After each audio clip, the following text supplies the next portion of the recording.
do tell the folks about yourself and what would you want your readers to know about this book? Okay, my name is Sandra Simeon, mother of two, David Simeon Jr. and Danielle Gaston. I have two grandchildren, Reese and Grayson. I've been a nurse for 35 years, and a lot of the time that I've spent working has been in a school setting as a school nurse and also in a school-based health center. So you see children in and out of the clinic. Some are diagnosed, some have special needs. But I found myself with my son having the same thing at a very early age.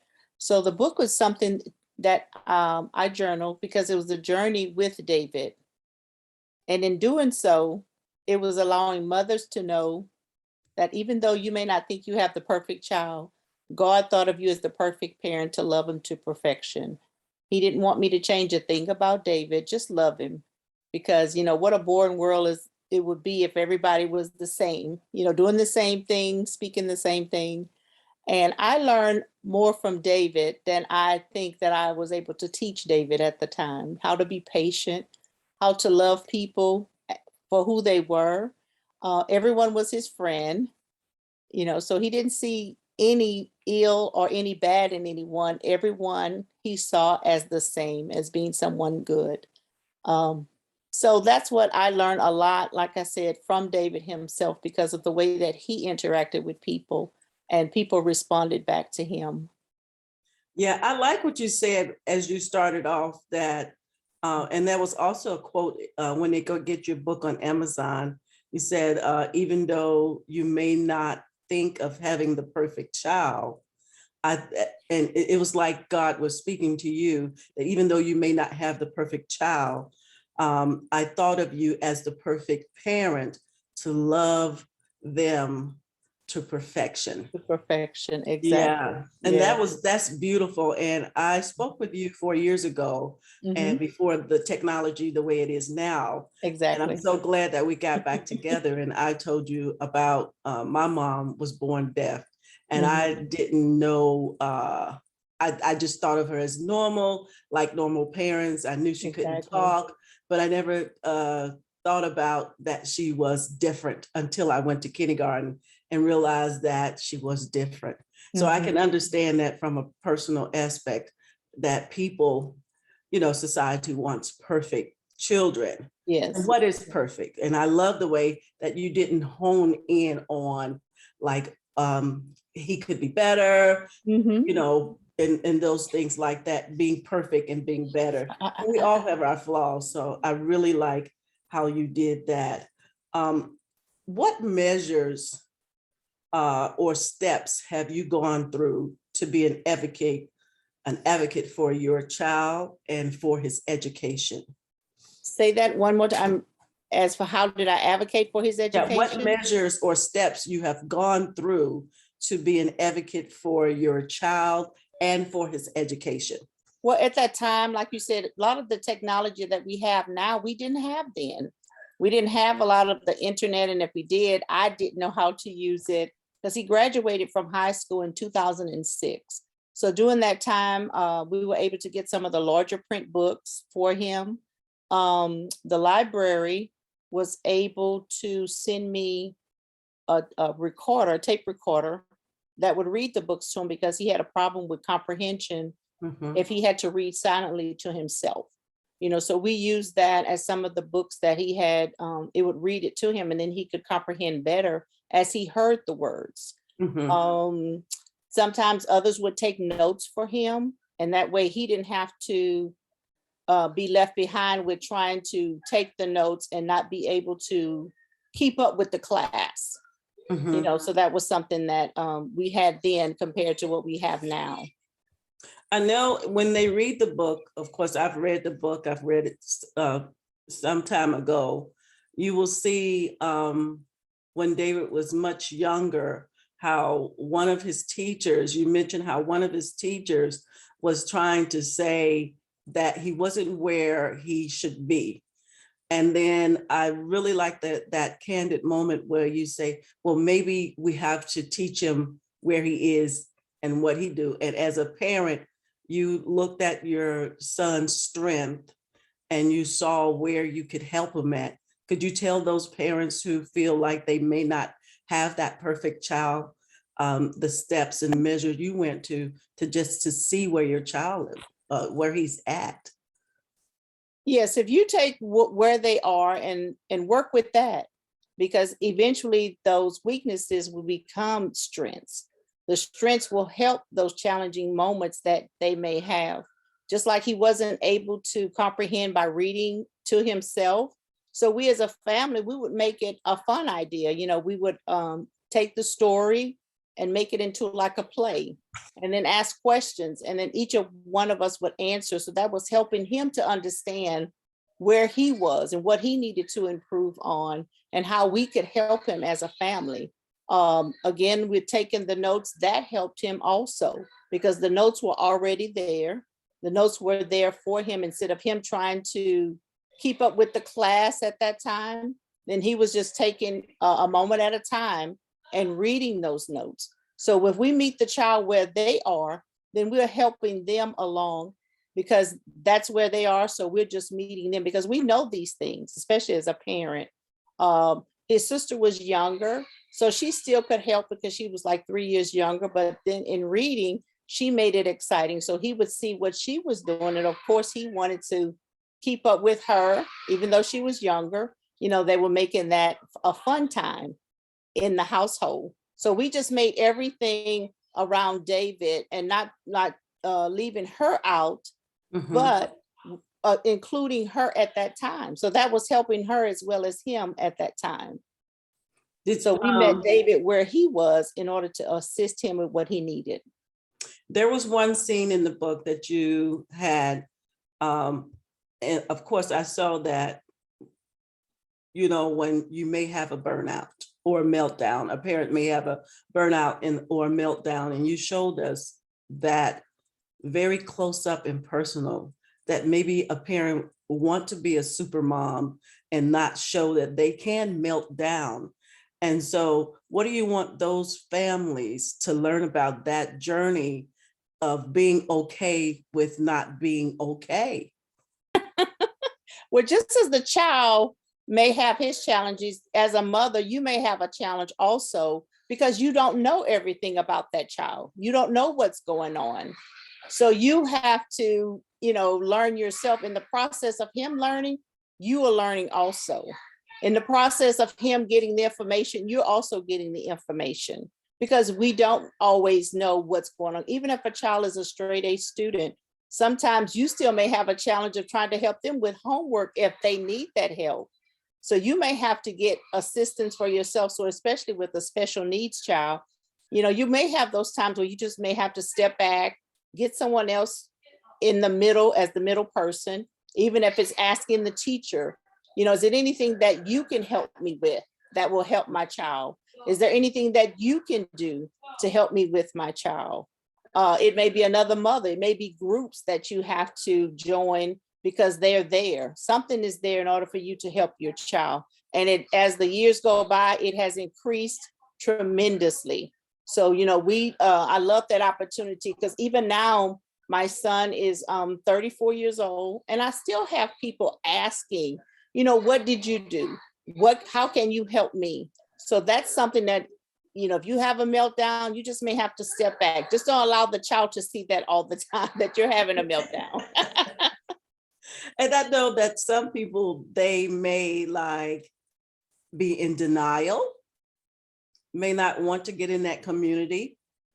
And how was it for you to reach out? I know you had your family, so that was a super strength that you had. But how, if someone don't have the backing of their family like you did, or, how do you even take those baby steps to get that denial kind of zoom in and reach out to someone and kind of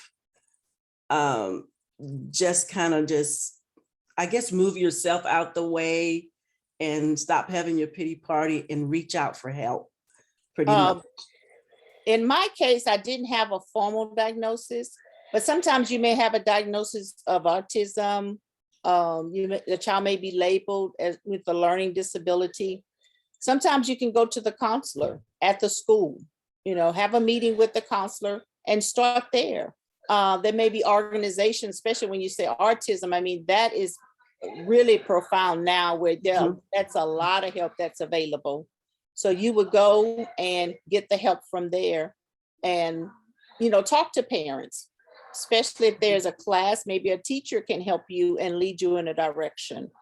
So you have help, especially now. Like I said, I didn't have as much help then as there is now. So you can start somewhere right now, even with Facebook, there are different groups that you can join, for your child, himself, him or her at that time. So Facebook is really, really enlightening when it comes to what can I do, where can I go? And then it may be something locally within your city. It may be the national groups that can help. Conferences are being held right now. So there are different things. I even went to a conference with my book on a college level, but they were inviting high school, elementary, and middle school parents because they wanted to help them in order to get them into college at that time. You also said in your book, you told us about a time, and I thought that David was he was very well-rounded in knowing what to do in a high school setting. Sometimes it could be very frightening. And you told us about one particular time that it was a total meltdown, but he succeeded in that. Could you tell us about that? I think that was maybe during his 9th grade year, because like I said, he was top dog when he was in middle school because he, like I said, he loved people. He never sees any ill or anything bad with people. So he was used to being the one helping others because he's very helpful, still that type of person now. So once he left middle school, high school was a very large campus for high school. And the first day of school, I called and I said, well, how was your day? Because I was on my way back from work and he had made it home, he and his sister. And he was like, Mom, I just had the worst day because no one could help me around the campus. So I went and got a few little things in order to help him have even if it wasn't a good day at school, he was going to have a good day at home. So I, made that, like getting some of his favorite candy that he liked, got him a card. So we went to school over the weekend and we just kind of found where he needed to go with his classes. So that way it was a better day of coming up whenever he did go back to school. So, you just have to make the best of it. So of course he didn't want his mom there when his friends were there. So we just snuck in when it was the weekend and helped David to understand, this is where your classes, because it was like from A to MNOP as for the different buildings that you had to locate. So you could be all the way on one side of the campus and had to go to the other. So he had a short period of time to do that. So we just made the best of it. So like I said, he didn't have a good day at school, but he had a good day at home that day. And eventually as he, went on to 10th, 11th, and 12th graders, he was back to helping others find their way around. So that's the type of person he is, to be helpful for others. So he just had to go through that little short period of time where he didn't understand. Once he did, he was able to help others. Now, this may be a tough one to say, Sandra, but coming up, you have like your regular ed classes and your special ed classes. So what classes were he in? Did he have a little bit of both? And did he have the same homework, or he just needed a little bit of time to do his work? What was that like?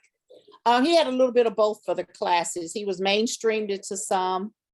He had something called study skills where he would go and they would assist him with his homework while he was at school. So he would mainstream into some of those classes. Again, someone would take the notes for him, would help him and assist him. The teacher would also go over things that he had. If it was a book report, he still had to do the book report, but they would help him step by step with the cards or the information, getting on the computer while he was at school. So that would start the book report, and they would just give him, sometimes he had extra time. when it came to other classes, he may, if there were 10 problems, he would possibly have to do 6. Once he understood that he was able to do and understood the formula, then he would not have to do all 10. When it came to test, they may modify it in some kind of way, but at least they'll have all the information on the test in some form or format. So David would still get everything that everyone else was getting. It just may not be so detailed for him. So still no diagnose, right as at this point, still no diagnose? No, we still don't have one. We didn't, now before he did go to college to take some classes. He did not graduate, but he was there for like 2.5 years. And that was the best thing that I could have done for him. I went to a psychologist and they just tested him and sent those results to the college. So that way he would still have those classes where he would be helped and modifications within his classes from others. Wow, that was good. So that was the best thing that we could have done for David, was to send him that. He met lots of people. Even the apartment where he and my daughter was staying, he became one of the workers there. So he learned a lot, from the gentlemen that were there. And still today, he keep in touch with a few of those people. And it's about an hour away from Lake Charles in Lafayette, Louisiana. Wow. So social skills are just fine. Not to say, well, not you doing a self-diagnose, but you've seen, I'm asking and guessing that maybe you've seen people, because we just mentioned autism, and you see how some are highly function. Did you find yourself as a parent say, it seems like he's in this class of people, maybe autism, maybe this, maybe that, or did you find yourself doing any of those things to kind of gather, still not having that diagnosis?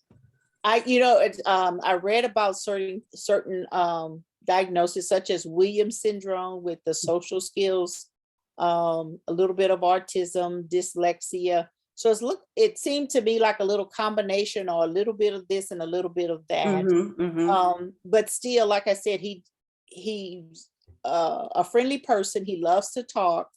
Right now, he's driving, he's working. Matter of fact, he has 2 jobs, and he works in a casino area. Well, he knows from the general manager on down to the person that's there to clean. He knows everybody, and everybody knows David. So that's what I find very rewarding for him with other people. He's not afraid to talk. He's not afraid to meet people. He's not afraid to go after information. So never did find a formal diagnosis. It's just that, some things may not be readily available, or he may not catch on as quickly, but eventually he gets there. So that's the rewarding thing. Just like driver's ed, he had to take driver's ed 3 times, but he's driving. Oh, we all do that. We all do that. I think I took about 5 times or more. I was afraid. So that's a lot. He's doing great. He likes to be to work an hour early because he likes to prepare himself. So we just take it as that's David. That helps him to understand where he is and what is needed. That helps him to have a good day. So whatever it takes for him to have a good day, that's what he does. Most people may be just getting into work 10 minutes before, but David will make sure he has an hour there at work because he wants to prepare himself. He wants to make sure everything that he needs is at, his access readily available so he can get his work done. Sometimes he's helping the bartender, so he's making sure all the items are there, the glasses are there. Some days he has to set up a room, so he gets the paperwork and he wants to make sure everything is in place. Some days he's a perfectionist. That's wonderful. That's what he does, and he makes it work for him. So we understand that's David, so he's going to do what he needs to do in order to make it work for him. That's awesome. Yes. Did you find yourself, being that David is the oldest and then you have your daughter, did you find yourself kind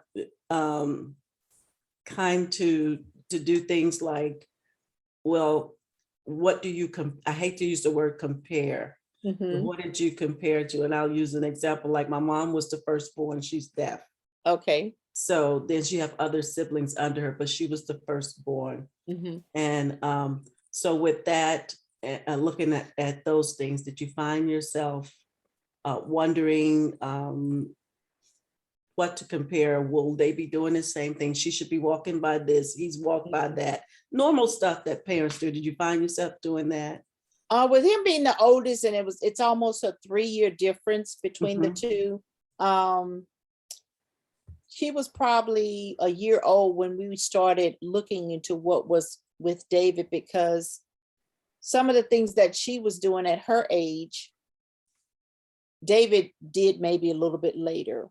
Mhm. And some of the things, especially at almost 3 years old, he wasn't progressing into that phase.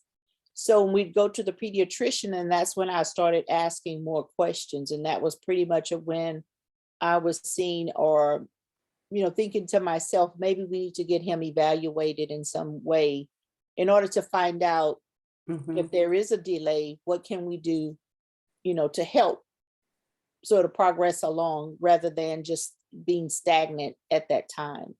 So that was kind of a marker, maybe when she was Mhm. born, that, some of the things that she was doing at a certain age, David did not do those things. Okay.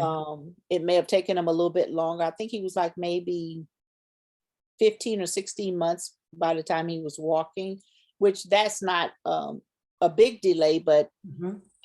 just for him to have a fear of even to let go. He wasn't too readily to let go. Some of the words that he was saying, we would understand maybe the beginning of the words, but we couldn't understand the ending, so we just thought maybe it was the ear infections. But then again, if you're not hearing well, then you can't speak well. That's true. So we looked a little bit more into that, because sometimes they may have allergies that's keeping fluid in the ears. So Mhm. that may, hinder their speech also. So that's something else that we looked into. So it was just different things that we started noticing. We weren't around family at the time. We were around some friends, so we didn't see them very often. And family we may see during the holidays, compared, to look at David or even see what David was doing and some of my other little cousins were doing. So it was just more of even asking at the daycare, some of the things that he was doing compared to some of the other children. So that just got the ball rolling for me to know to look into it and see what can we do in order to help David, that he would progress along. Sandra, what would you say to moms um, um, when they, again, I say this carefully, kind of get tired in the push for advocacy of their child? Mhm. So what would you say to those parents to get them to continue, not just from infancy or their young life, all the way up to adulthood like you've done?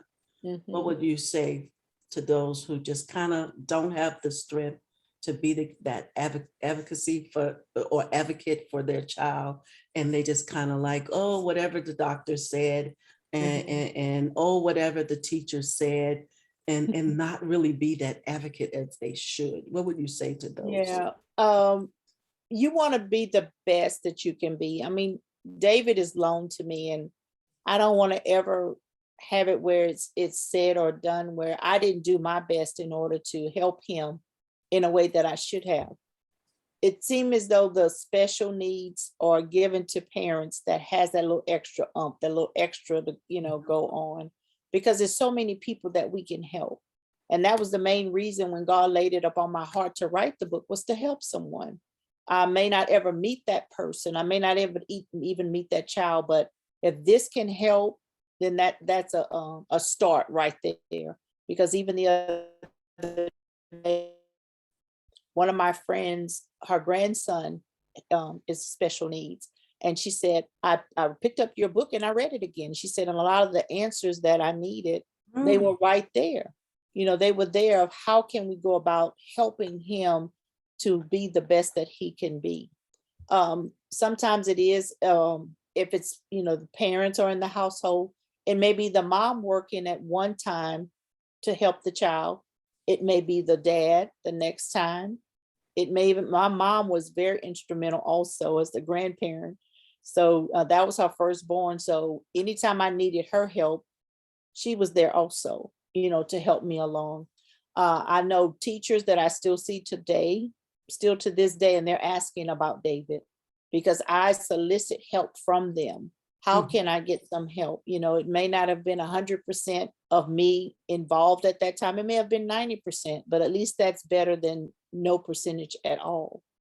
Sometimes we may get burnout. Sometimes it may take a little extra on our part. We have, other children, or I only had one other daughter, but sometimes you have more children. And Mhm. there's an aunt that can help, family members that can help.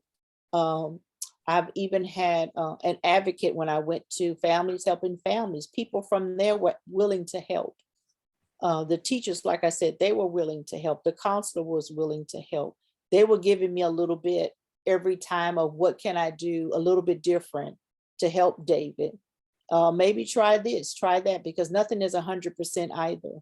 Not everything that we tried to do was helpful. So sometimes we had to back up and go down a different route.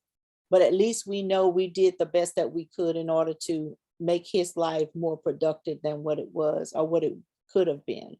That's So true. even today, I'm very proud of him. Like he sat there and from working at the apartment, he was able to change the doorknobs on the door, for us, because I had no clue. He said, Mom, I told you I could do it. I told you I could do it. So that was just aha moment for him, and to see his face and to see it light up, that he's able to do something and do it very well, because he learned and he remembers and he knows what he's doing now. He's a very avid game player right now. He gets on there and he dominates the games with his friends. He's talking to other people. Some he knows, some he doesn't know. But I mean, that's one of his great pastimes. He goes with his friends, to the movies, to paintball. So just different things that I see him doing. And I love that about him. Like I said, he goes out and he makes the best of everything, even within the family. So we do what we need to do, and God will make sure that the rest is done also. Sometimes he put people in your path. You're just asking. He can put people in your path, and then the other children can help also. Sometimes they can be helpful. Yeah. And I Yeah. see in your book also, like, um, what I know from, I do a lot of volunteering at school, and I Mhm. see that you helped your child early on, and you talked about early intervention.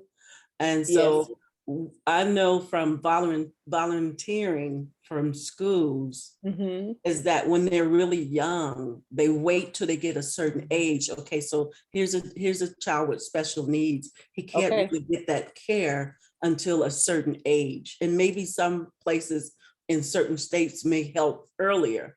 But here I've noticed some parents, they had to wait till they were a certain age. What does that parent do in the waiting process Mhm. till they can get that help from schools or whatever? It is, I don't know if it's in your area, but I know in my area, there's a certain age requirement to even assess them to say, well, with the diagnosis and to help the parent along the way. Yes. I think even here, well, 3 years old, sometimes they may come into the home if they find out, like they may test the child or do certain things to find out if they do have a developmental delay, or if they're artistic, or whatever the prognosis may be. And sometimes you have to wait to a certain age, or you have to wait until they're in school. So I know 3 years old is one of the main areas here, because we started off in Texas, and in Texas you had to be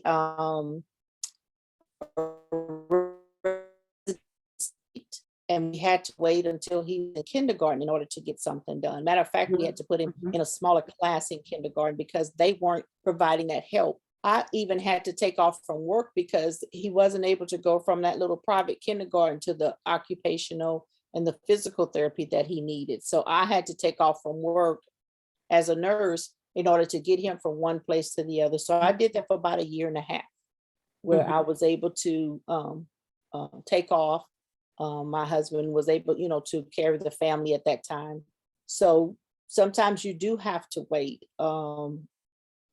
But now I think things are a little bit different, where then again, it may be an area where they're not able to go until it's later. You can, like I said, you can read about different things, join certain groups where they can help, and they can always get assistance in the home for you. So it just depends on the area and what they're offering. But getting that help or getting that assistance, even if the school has to help, it may be, because it's a little bit different now, where sometimes they can ride on the bus and get from one place to the other. Yes. Yeah. So a lot of things were different then, especially in the early 90s, where it wasn't well known. And now you're seeing more of the children with learning disabilities, or even being a special needs child, where more things are in place for them compared to what I had. So with that being said, you just take the time day by day to find out what they need and what's available. Sometimes you just have to read about it. Sometimes you have to ask, and then that help is available for you. So I think if you just ask about it, get with some of the groups, or even some of the other parents, and they may be able to, guide you in a direction that'll be helpful.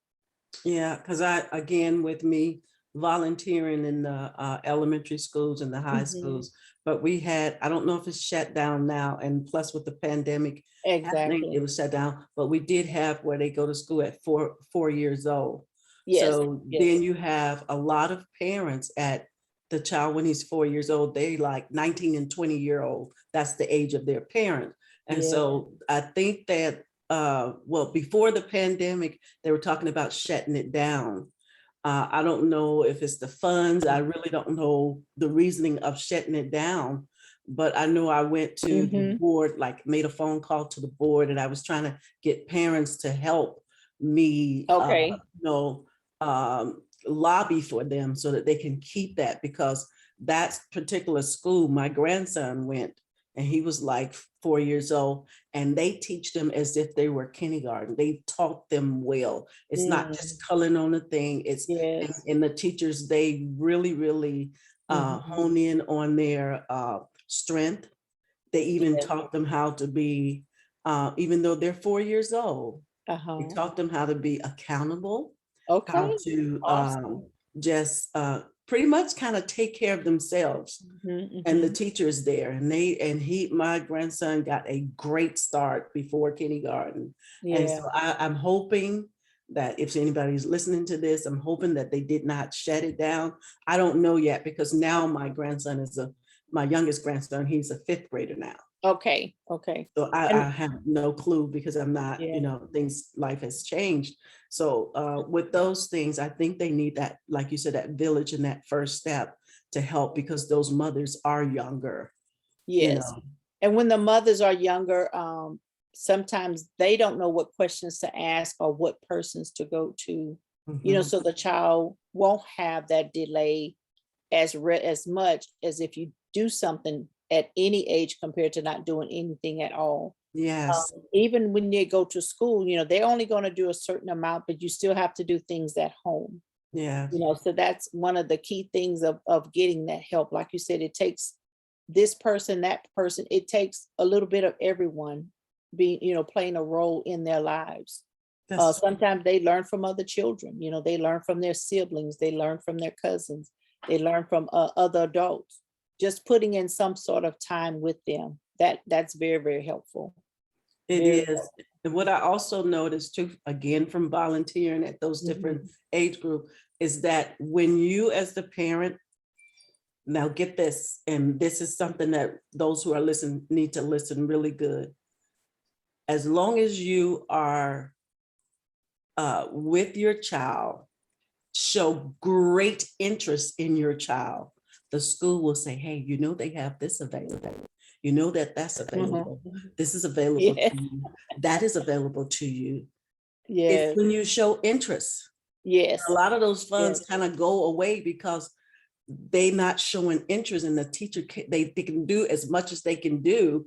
But if yes, the parent is not voicing these things, that's why PTA and all that is good. I was always with the PTA and all that. That's yes, where the parents get their voices. So again, if you're a PTA person out there, get with yes, that. It's not just a whole bunch of stuff. That's where the parents' voices can stand, being in PTA. exactly. And Mm-hmm. the other day I went to high school with one of her mom is my first cousin and she's my second cousin, but her son had some brain trauma when he was younger in an accident. So he's a high schooler now. So she asked me to come with her to the IEP meeting for him. Mm-hmm. So Mm-hmm. I was able to assist her with some of the modifications of asking for him. Oh, Some of the things. So that was wonderful. And it just really melted my heart for her to ask me that. And I mean, we sat there for about an hour and a half, even with him in the meeting itself. So that was very instrumental, for me to see now yes, what they're doing compared to what it was when David was having those IEP meetings. Because yeah. some of those things I didn't know, especially being a new parent, being a young parent, even though I was a nurse, when it comes to your child or your family member, that goes straight out the window. It's Mm-hmm. not like you have that working for you at that time. Right now, I'm just a parent. I'm a concerned parent that needs help. So I was glad that I was able to go with her for her high school son who's in ninth grade. And we talked about modifications and we went every class and we talked about what could be done in order to assist him. Um, in the classroom, at home, because a lot of it now it's on computers, Yes. so we didn't have that either for David for compute work at home on a computer. When he's working from home on the computer, he's able to take his test with modifications. He's able to do his homework with modifications. So those things are very helpful. He's mainstreamed, but he has a resource teacher that's there all the time to help him. And a matter of fact, her son is also at the school itself, and he's a special needs child. So she has a very dear heart toward those children because her own son himself needs us. He's in a contained class, but my little cousin is going into the other classrooms to be with his friends and See, then that's coming good. back to her as needed. And that's Yeah. what we think about as parents. We think about, the child has again, I hate to use the word disability, has special needs.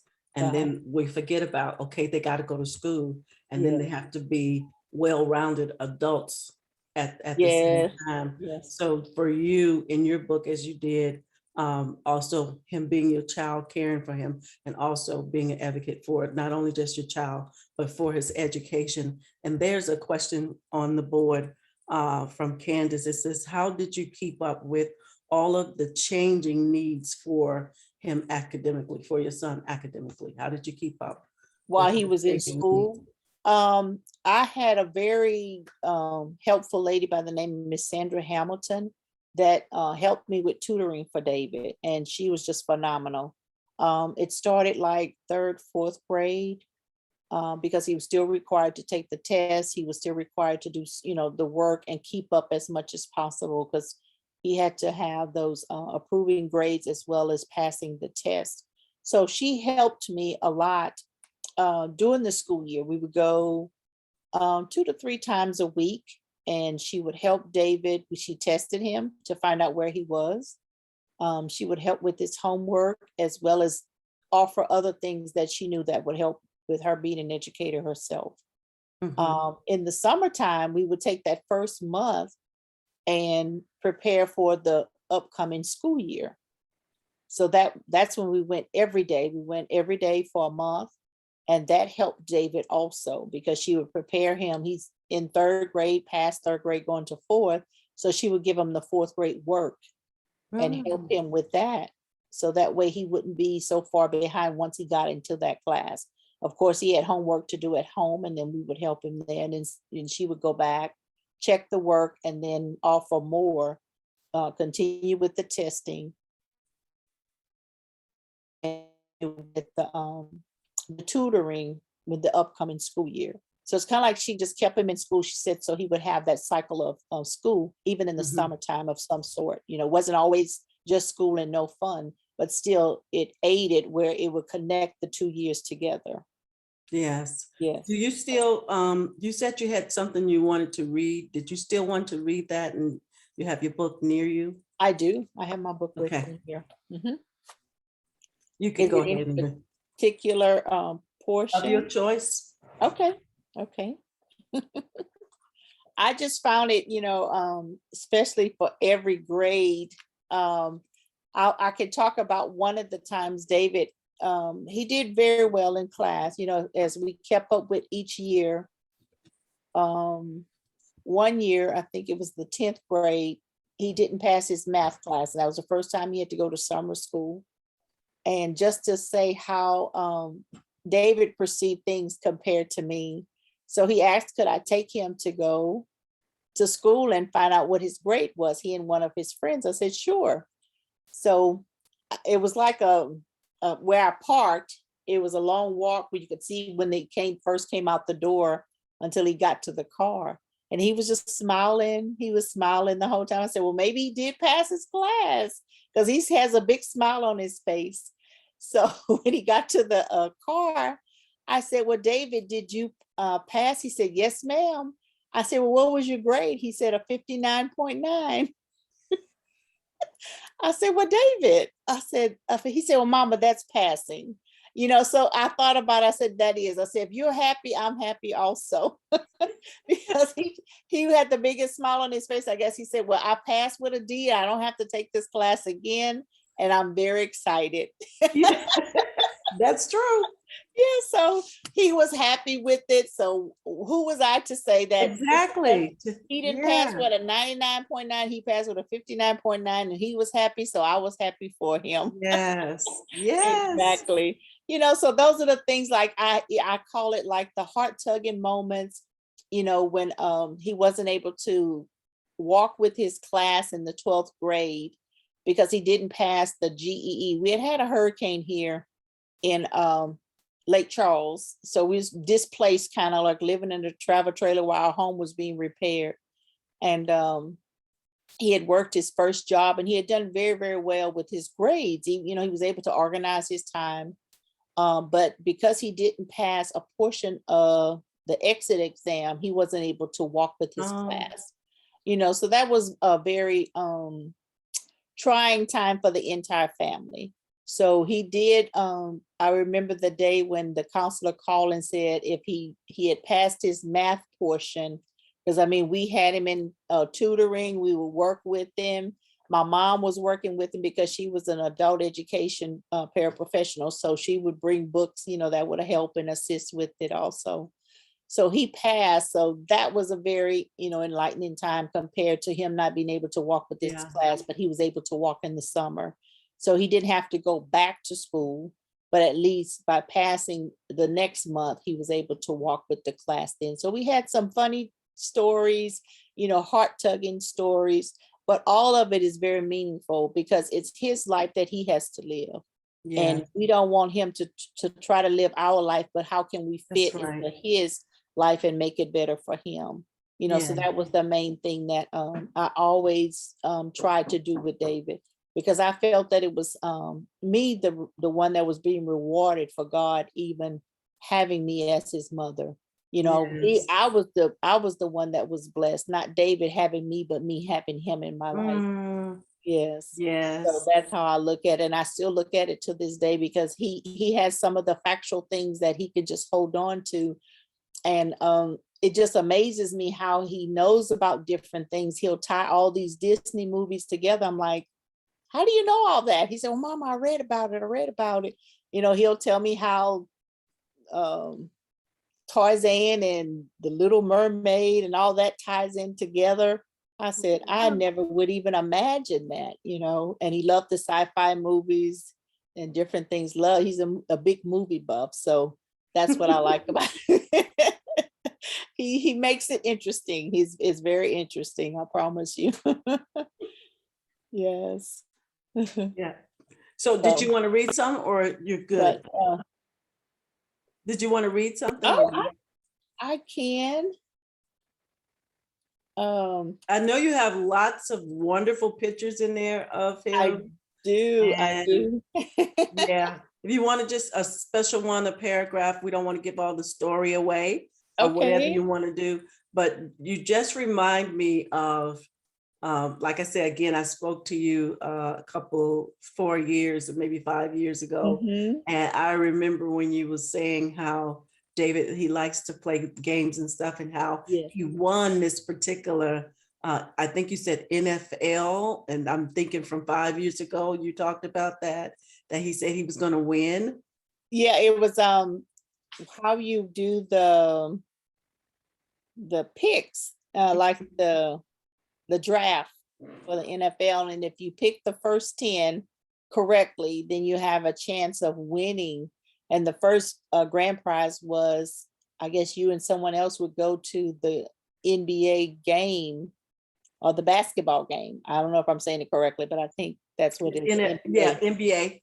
the Yeah. NBA I may game. have So, said NFL, but I okay. like football. Yeah. So it was basketball. It was So he, basketball, NBA. yeah. Uh-huh. So he got like the first 8 on the money of selecting which team would select that person.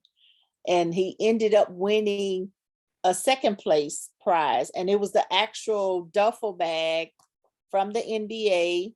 He had a couple of hats. He had shirts in there. So it was like over $500 worth of items for winning. So I was very proud of David because I mean he's into sports and he can give statistics of where the person went to college, how tall they are, you know, some of the teams that they've been traded to, when did they Well, you know play, his some of the stats. special amount. He knows his stats. And I'm like, wow. I mean, I am very surprised, you know, when he start rattling those things off about different things. And then when he won that, he even gave me a t-shirt. Mom, I won something for you. We didn't get to go this time, but I won you a t-shirt, he told me. See? Yes, Wonderful. yes. So Wonderful. it's just different things, you know, that when you get to talking, if especially if it's something that he's interested in, you have met a friend. So I'll tell anybody, David can talk and talk and talk, especially when it's something that he's interested in. You know, he never meets a stranger. Um, like I said, he's always seen the good in everyone. So everyone knows David. I worked at one high school and he attended a different one. And one day he came to work with me to help me move something. If David didn't know half of the school, he didn't know anybody. He's like, hey, Dave, hey, Dave. And he was, you know, he had gone to basketball camp with them, or when my husband had a team himself, David would meet those guys. So he got a chance to speak and talk with everyone. So he would remember names very well. Wow.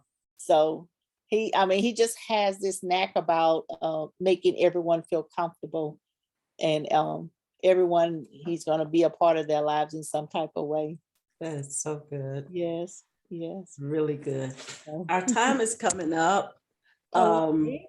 Unless you wanted to just say a few more things about your book.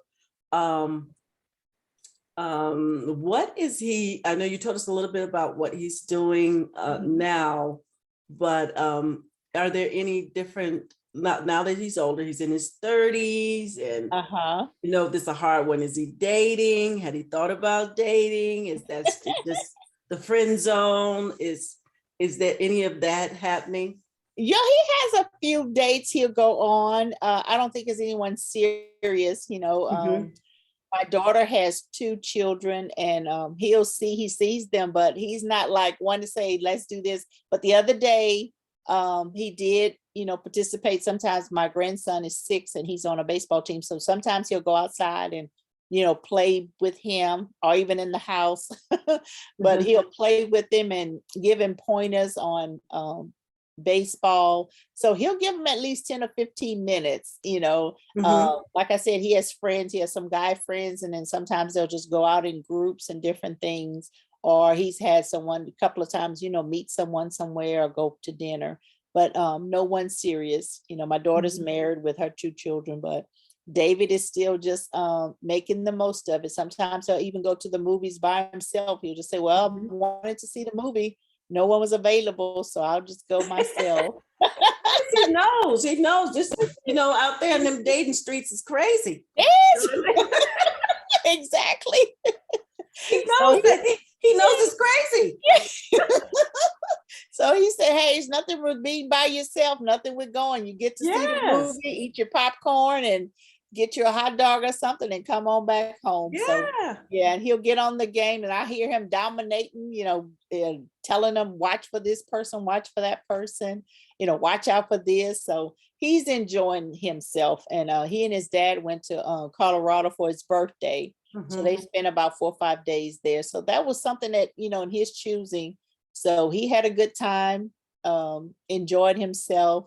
And that was just, time for him and his dad as the guys to hang out together. So like That's I said, awesome. he enjoys life. Nothing keeps him down. And he never has a moment where he's not enjoying what he's doing. And he just That's makes the awesome. most of it. Yes. How tall is he? For some reason, I'm Oh, thinking he's he's about 6 feet 6 something. feet tall. He's about 6 feet tall. That's Yeah. what I imagine him Yeah. to even be, a 6 feet tall guy. Just Yeah. David seems like he's a big guy, I don't know for sure, but I know I really like those pictures that you had of him, those moments. So guys, when you get the book, you can get it on Amazon. And where else can they get it? Is it just on Amazon? It's just on Amazon right now. It's an ebook, or you can order the actual book. Okay. Could you put the book up in the camera so we can see? Let me see. Okay, yeah, it's all in its hands, and that's the book right there. Yeah. And you, David, when you start writing this book, how old was David at the time when you start journaling?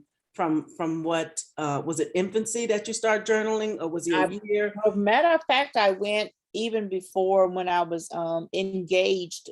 That's where I started. Even like I think like the 3rd chapters when I was pregnant for him. So really about 2 chapters before, when I was engaged and married, and then finding out I was pregnant, and then the accident and the due date. So it was at least out of the the chapters that we have, 23, 27 chapters, so it's quite a bit, but I go at least from birth to 12th grade. Yeah, it's a lot of amazing things that you talk about. Again, we don't want to give it all away, but you, like you said, there's some hand tools in there for parents who have a child with special needs, that they can kind of learn from that. Exactly. So thank you for telling us about your story. For journaling, is there anything next? Is there a second book, or? There is a second book coming up, and it's kind of like where my life is now. It's more about me and how God is dealing with me and drawing me closer to him. So it'll be it's like a participatory devotional. After a certain time frame in life where I am now, that's what I'm writing about. So hopefully by the end of the year, it will be here. It'll be finished. Awesome. So I'm working on that now, and it'll be something that's coming up. Tell the folks where they can meet you, and what would you like for your takeaway for us to take away? Like I said, God made us all different. And if he wanted it to be anything other than what he made us, he would have done that. He gives the special needs to the person that we're going to sit here and appreciate those children, appreciate them very, very much. To have the time to work with them, the time to be there for them, even if it's to help someone else. So like I said, it may not always be how we may envision that child may, is. By loving them, we're doing the most that we could ever do for them, because they're going to learn. They're going to learn from each other. They're going to learn from what we're inputting into them. Even at school, they're going to learn some sort, some way. Sometimes we have to enhance that learning. Sometimes we have to, evaluate where they are, meet them where they are, add to what they're doing. Sometimes we have to get help in order to help them. But those things are available and readily now more than they were at this time. So this is not saying it's outdated, but it has so many other things that has been added to from what we've found out then that's added now. Just even the internet, the computer, the Yeah. iPads, all those different things are added to what is going on. So it's really no excuse of why the child can't learn. I mean, teachers are helping the parents, the counselors are available, there are national groups, local groups, statewide groups. So there's so many readily available tools that we can put into place that the child can get everything that they need. So just make the most of it. Sometimes you have to ask for help. You may not know what, but if you just sit in on a group, sit in or listen in on a group, you'll learn a whole lot about what your child needs. And then even getting with the teachers. Every teacher has their way of teaching, Mhm. but they can lead you to the direction of what it takes in order to get your child what they need. So true. Where can they reach you? Probably just call me or spsimeon@hotmail.com. That's my email. Thank you. Thank Yes. you. All right. Again, Well, thank you, Miss you, Ellen. you are so welcome. So again, tonight, guys, our guest tonight, Sandra Simeon, her book, it's all, I'm looking at it from there, it's all in his hand. It's all in his hands, and that you can get that on Amazon. Thank you for being here tonight. Thank you for sharing your story. And Yes. thank you for, just helping those who are listening in, like they say, in the listening ears, or who would watch this. Maybe there's a small ray of hope just in talking about it. But thank you so much. Yes. We enjoyed Okay. you. Look All forward to the right. next book. Thank All you. right. Good Okay. night. Bye-bye. Bye. Good night. Good night. Mhm. And you could drop it down. Okay. Again, guys, thank you so much for being here. Ellen Sutter of ESP Presents and ESP Book Chats. I'm going to tell you guys what's coming up next. So on the 16th of November, we're going to have, I'm going to put her website here. We're going to have author, seamstress, Kim Robertson, and she's going to talk about seamstress. She's going to talk about sewing. What about if you guys wanted to do that family quilt, get pieces of your history? She's going to tell us about that. She may even have some videos that she's going to show how she's done those things. But so that's going to be on November 16th at 8 p.m. Eastern Standard Time. I'm going to put her website down here so you guys can have that. Take a look at that. That is www. Let me put it here. www.seamstress, SEAMTRESS, Kim, KIM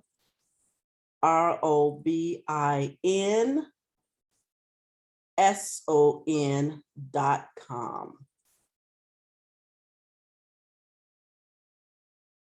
So I'm going to put that there. Hopefully it comes up really well. And I will put it again afterwards if it doesn't come up well. And so we're going to have her on the 16th. She's going to talk about seamstress. Have you always wanted that quilt you want to put together with your family history? Look no more. We're going to talk to Kim Robinson, and you're going to see she have a whole bunch of pieces of fabric too, if you guys looking for fabric, and she could tell you about these different fabrics that she have on hand. And so take a look at that. She makes some really, really good stuff. So again, if I didn't put that website there, pretty good because I'm typing it really fast, I'll put that back on there. Then also on November 18th, this is our book of the month, Judy Picoult's book, Handle with Care. She will not be here. She will not be live, but we will talk to a parent, a father, Angelo Colasso. He lost his daughter to OI, with osteogenesis imperfecta, brittle bone disease. And so Judy Picoult she did homage to those who paid homage to those families who child may have had OI. And So she have a character in there, Willow and Charlotte and Sheen O'Keefe, and they talk about their family, and you see some candid families in there who one in particular, O'Keefe, when they had those breaks, how the law get involved and think that there's something going on, and constant, breaks. It does raise eyes to the fact that why is this child breaking? Are you really abusing them? So we're going to talk about that again. Jodi Picoult, she will not be here. We'll talk to Angelo Collazo, who have personally experienced OI with losing his first child. So I'll put a video clip of him there. And then on the 23rd of November, we're going to talk to S.A. Cosby. We're going to talk about his book, Blacktop Wasteland. We did have this book before, and so we talked about it as a group, but he's going to be live on the 23rd, and you'll meet Beauregard Montage. You'll meet him, and I like his mother, Ella Montage. She's in a nursing home, very feisty, and it's going to show some family dynamics. You'll see about fatherlessness. You'll see a father trying very hard to sustain his family and try to make some honest living. You'll see his wife, Kia, or you'll see her, how she tries to hold on to her husband and make sure that he does the right things. There's some things going on here, and it really stems down to Beauregard Montage, how he felt about his father, who was the best getaway driver. And he loved the things about his father, did some of those getaway rides with him, and did some, you guys, if you've seen some drag racing back in the day. And he talks about a lot of things in Virginia. He talks about Newport News and some areas that you can really know if you live here in Virginia. So I'm looking forward to talking to him about that and to talk about his book. Again, I'm Ellen Sutterth of ESP Presents and ESP Book Chats, where we bring page turners your way. If you are an author and you like your book to be on our lovely pages, do tag yourself here. Does not mean you're committed to anything. And you can talk about your book live here on Facebook, which is streaming down from Zoom. So take care, guys. Again, thank you for every share. Thank you for listening and watching the shows. So there's 3 shows coming up. As I say, thank you, replayers, you that are on YouTube and those that are on Instagram. Thank you so much. Good night.